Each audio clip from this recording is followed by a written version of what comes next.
What's up, YouTube? It's Team Ironman here. This is a deck profile.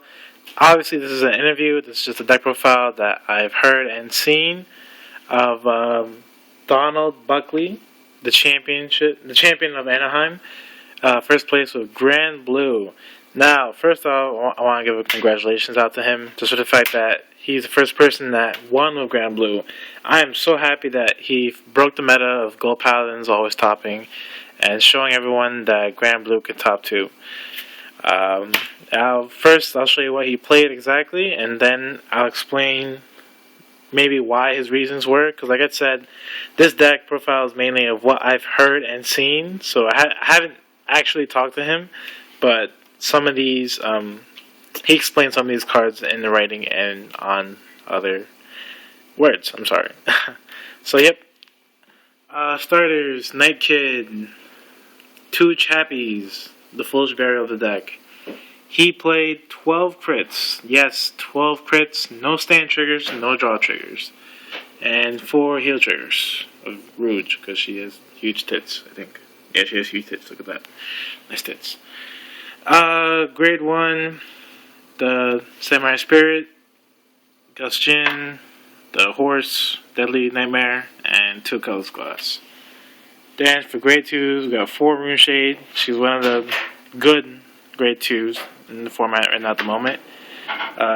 Deadly Spirit and 2 Skeleton Demon World Knight.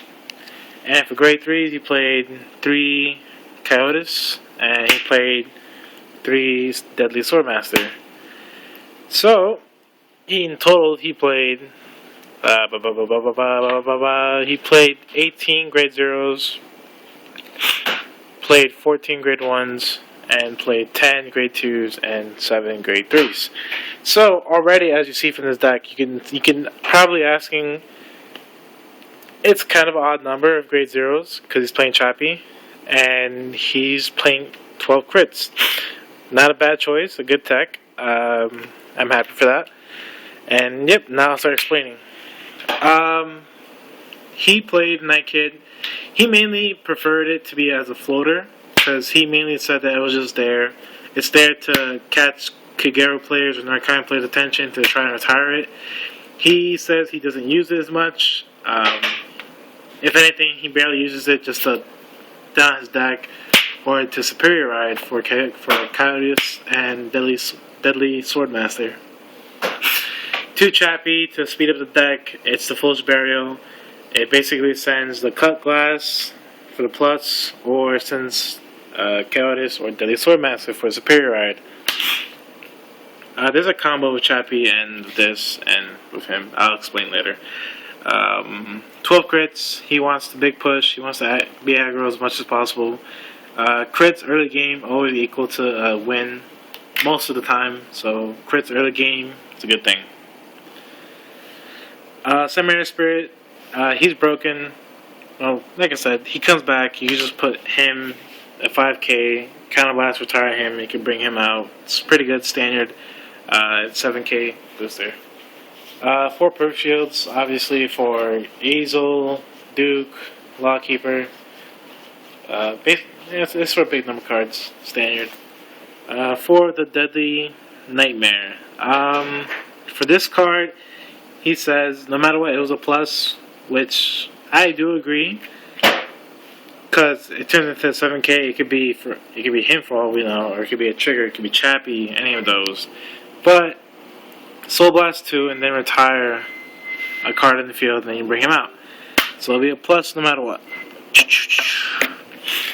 Grade 2s, 4 Runeshade. She turned to 11k. All you gotta do is mill 2 cards on top of the deck to the grave. Broken. Unfortunately, we'll have a 9k rare, which would be more broken, but that's all we have for now. 4 Deadly Spirit, same thing as Deadly Nightmare. Comes back, Soul Blast 2, retire unit, broken. He teched this out, the Skeleton Demon World Knight. Basically, if your opponent goes first, or if you're behind the turn, if you missed the ride phase, and he's your starting Vanguard, if you have a coyote, I'm sorry if I keep saying his name wrong. His name is pretty hard. I'm going to just say Necromancer, for now. If you have this grade 2 on your Vanguard, and if you're being grade locked a turn, or if your opponent went first, obviously you're gonna be behind a grade, so it'd be a grade 2, hoping to have a grade 3 in hand, but whoop, I don't have a grade 3 in hand. But you look in your graveyard, you're like, oh wait a minute, I have a Necromancer, so I can Superior Ride due to his effect. So the basic play is Nightmare Kid to send either Necromancer or Deadly Swordmaster to the grave so you can Superior Ride, or you can send Dancing Cutlass to combo out with Necromancer, which I'll explain in a minute. So this is a pretty good tech. It's pretty smart. I like it. It's kind of cool. So basically, if you're in a tight position where you don't have a grade 3, and if you have a grade 3 in the grave, such as Necromancer, this card's the way to go. It's not generally a plus, but it's like I said, it's just helping you to make sure you have a grade 3 instead of being grade locked. He played 3 Deadly Swordmaster. He said he barely Superior Ride, which is kind of hard to do in this deck, I guess. I don't know. Never played it. I'll play it soon, eventually. But he played it because 11k. He said he never Superior Ride and probably never will Superior Ride because he just never has a chance. He only has Superior Rides with Necromancer. But he plays this as an 11k. It's broken. It's big beat. Again, it's like Dragonic Overlord or Vermilion or Kaiser. 11k. Good card. Then we got Necromancer, the plus card in the deck. Counterblast 2, when he rides in the Vanguard, bring back Granblue from the grave to the field. So your basic play would be call Vanguard, effect Counterblast 2, and you're probably going to call him. Then you're going to Soul Blast 2 cards from the Soul to draw a card. So in that chain, yes, it's a combo. It's actually a plus if you think about it.